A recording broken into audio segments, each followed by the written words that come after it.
Hello mga kahaglisir, so natay buhaton karon kani siya inugay no kalamay na kani siya aton ibutang karon sa baboyan mo ni atong technique unsa ang pagpatay sa mga lamok no. Kani siya eksperimentuhan kani siya bisan probinsya na ang kalamay og suka ato siya i-mix no na laot na kay siya ato ibutang sa tangkal karon din ato ibutang sa plato no kana siya muna yang suka. So ang kalamay na ni vinegar kanang suka mga kahaglisir no. So muna technique karon sa pagpatay sa lamok no. So butog pa ang lamok diri pagtug pa sa lamok diri di siya kabalik dinit may yang yung mga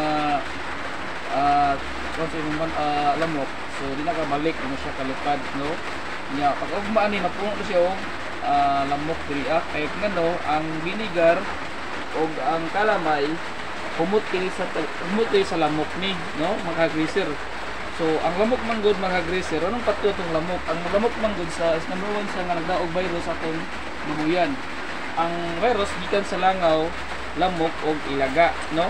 Unang atong buhaton karon ato siyang patyo no ato siyang kanon eksperimentuhan nga ang lamok mutog pa diri kay ngano humot kini siya. No humot kini ang kalamay sa ilaha with suka no muna itong buhaton karon ibutang is tangkal dayon no. So ang part 2 ani mga kahaglisir mga kahaglisir ang part 2 ani ako ray sa inyo. So kung sa jud ka tinuod nga ang lamok bukog pa og daghan ato makuha diriya kung humot kini sila. So mura to mga kahaglisir please watching my YouTube channel Baboyan Lovers Vlogger Vlog.